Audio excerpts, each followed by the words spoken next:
Hello class, and welcome to the first installment of your weekly recap of History of Women in Sport. I hope that all of you have had a chance to take a look at the syllabus pretty carefully. Most of you have been able to give me your response to what you're looking forward to in class and an assignment that you think looks pretty interesting. And that's very helpful for me because when I know what you're interested in, I like to adapt, maybe give more information at certain points of the semester. So now that I know what people are really looking forward to and are interested in, I will be thinking about that as we're moving along in the course, and I'm putting your course material up on Moodle. If you have any questions and you haven't asked them yet, please feel free to email me. You can also text me. I've put all of your contact numbers in my phone, so if you want to text me, I have your number. You can text me at the number, my mobile number, which is 937-207-2322, and that's honestly the fastest way to get a hold of me. I check my email a couple times a day, but sometimes there's kind of a gap of time between the times I can check it. So if you need something kind of in a quicker turnaround response time, it's best to text me. And I will create a group me for this class. So if I have to let everyone know something fairly quickly, I will send it through GroupMe, and then I'll also post it on the Moodle site as well. So you're going to want to pay attention to the Moodle site on a regular basis. Like I told you in the original email, there will be new materials posted every Monday, Wednesday, Friday. But I also may make just some general announcements, and I will do that via the announcement board, which should be on the left side of your page when you're on our page site. So make sure you're paying attention to that. The announcements always come to you via email. So if you're not someone who regularly checks your email, you definitely should be for the purpose of this online course. And if you're taking other online courses, it's definitely valuable for you to be checking your email regularly, because any new information through Moodle gets sent to you via email so that you check the Moodle site. So I'm really excited that we're doing this class over the summer. It's a little different for me to not meet with you in person, because I do love, in the History of Women in Sport class, I do love the discussion component of our class. So I'm bummed out that we won't have that time together and that you won't experience that, because it is sort of a really energetic way to talk about this information that we're going to learn about and share about with women in history and present and moving into the future, and thinking about how women's sports will change and adjust as we move forward in time. But I think that it's important for me to remind you that this is a history class, and it is a history class about women athletes. And so as such, like any other history class, it's about, timeline and dates and eras in history, periods of time. And then it's names, right? It's women's names, it's names of organizations, it's names of cultures and societies. So there are a lot of names, there are a lot of dates and eras that you need to be aware of. So please make sure that you're keeping on top of the readings. You probably want to take some notes in the readings while you're going through them, but also then when I am going through my weekly videos with you, my weekly lectures, so to speak, you'll want to make sure that you're paying attention to the things that I'm highlighting, because what I highlight will be the things that you're really going to want to make sure that you are paying close attention to in the readings, if there are readings that are applicable to the things I'm highlighting, or at least maybe on the PowerPoints that you're making some additional notes around what you see in those PowerPoints on the topic that we're covering.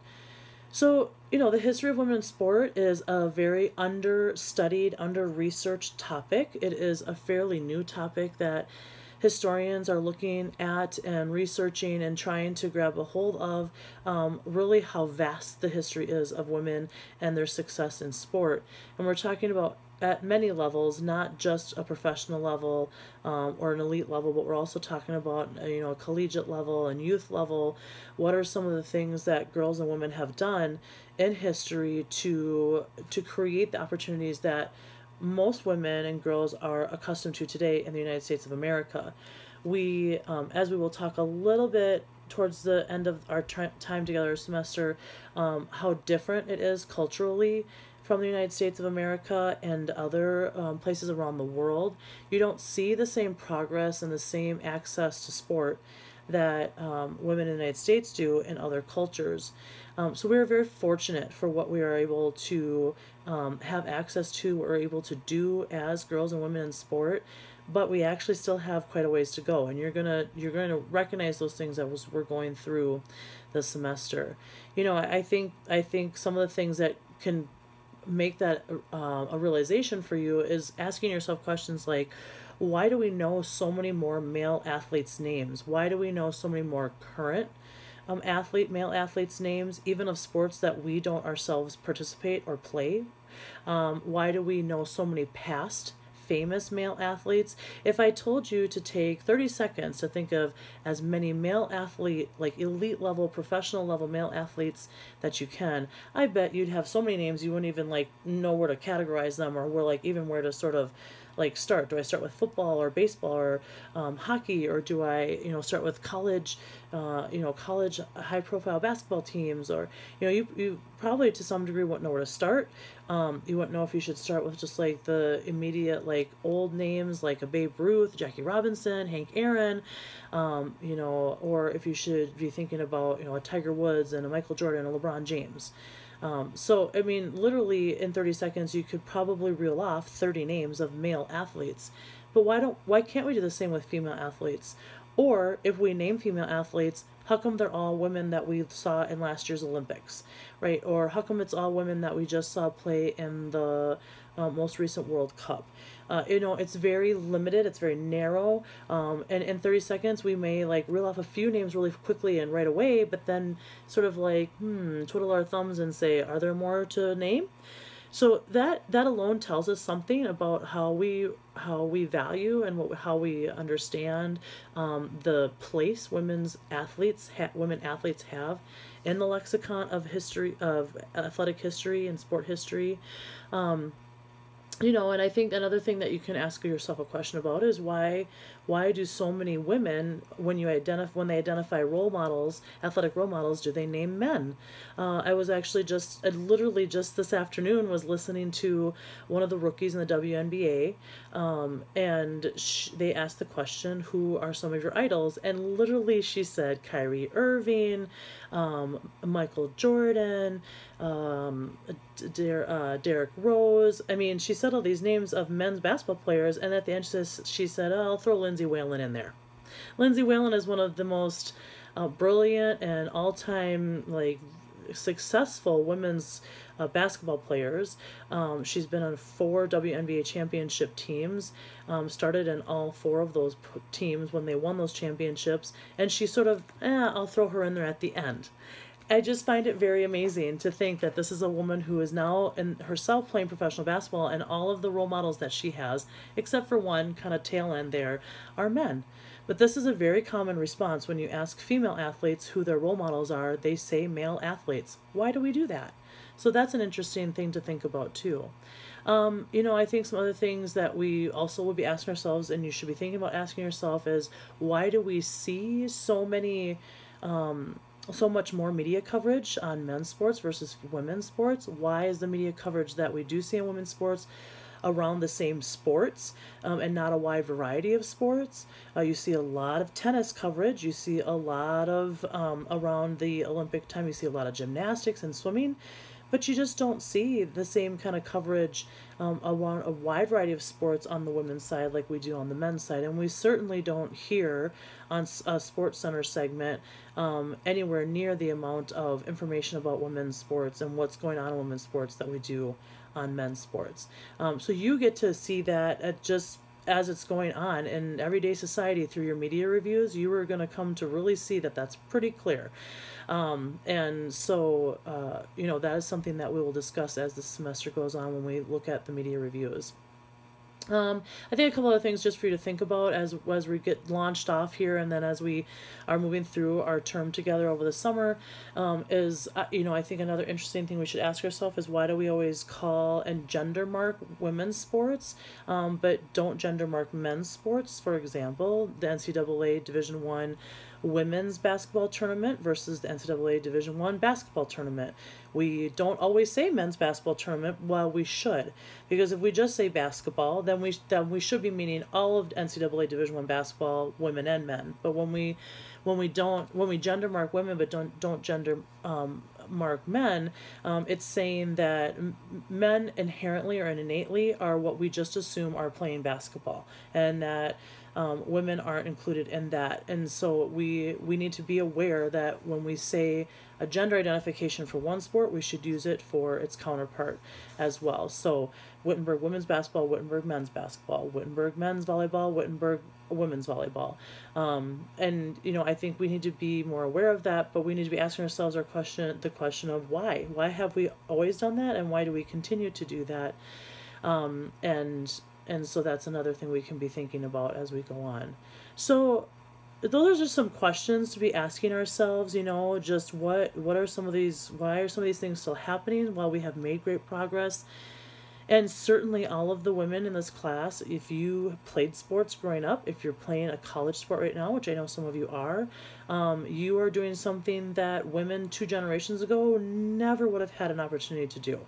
And I'm certain that most of you, while you may not totally understand the depth of that and what some people had to go through in order to make that possible, you are probably also very aware and are very grateful for the opportunities you have had and do have to play a sport. And we won't ever forget that, and we won't ever let that go, but we do want to make sure that we are continuing to remember that we should have a place in the lexicon of sport history, and sport, and the chronicles of our history of sports and athletics in the United States. So this is what we're going to be sort of centering all of our efforts around, is thinking about how and why we think about women's athletics the way that we do, women in sports, women athletes the way we do, where it comes from, what the foundation of that is, how it's been institutionalized the way that it has, in terms of how we think about it, what is a proper sport for a female to perform in versus men, what should we have access to versus what men have access to, how aggressive should women be, what kind of violence should women be able to partake in sports versus men.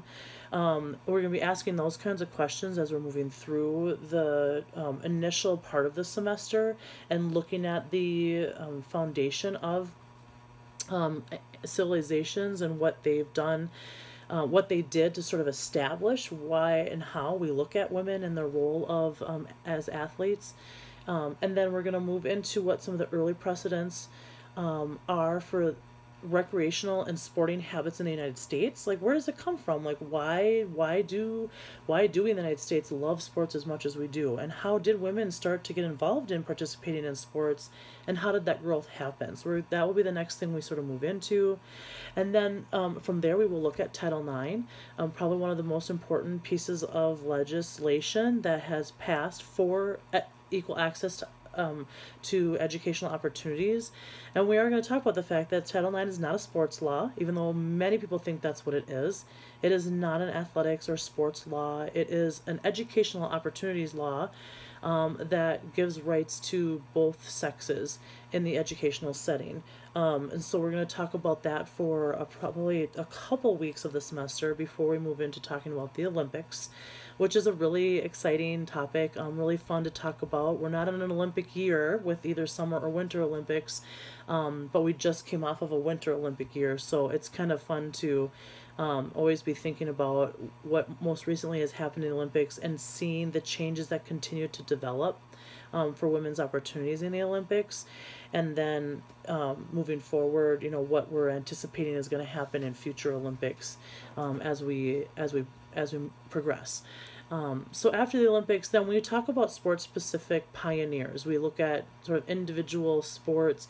We don't cover every sport. I wish we could, but we don't quite get to every sport. But we sort of cover some of those big main sports, certainly sports that have professional leagues that you may not even know about, like softball and soccer, and we cover those sports for sure. And then you go into your own individual research on like a super athlete, and you're going to find some other really cool and exciting sports that these women do, and learn about, you individual learn about, and then share with your classmates the history and more knowledge about those kinds of sports, like extreme sports or just sort of your unconventional sports that we don't tend to know as much about as sort of a common, maybe sort of a leisure sports enthusiast.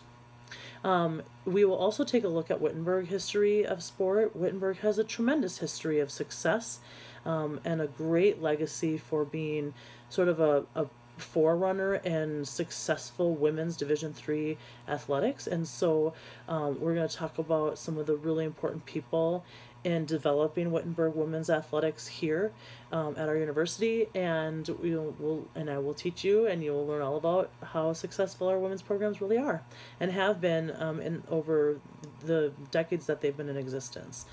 So it's really fun. We cover a lot of really great stuff. You're going to learn about people who you've never heard before, and you're going to wonder why, because you're going to learn about them and you're going to think, this person is phenomenal. How have I never heard about this woman before? I hear that every semester, and while I get really excited and I'm so happy, it makes me sad at the same time, because I agree we should know these people's names, just like we know a Babe Ruth, or just like we know, a Wilt Chamberlain, or just like we know a Pele. These are names that, as common as those names are, we should know some of these women's names. So we're working on it, right? Like, this is part of our job. After we take this class and learn about all these women, that we continue to share the information and share what we learned about these women and how amazing that they are. So I'm going to take a quick little break, so you can take a quick little break too, and then we're going to get into ancient civilization.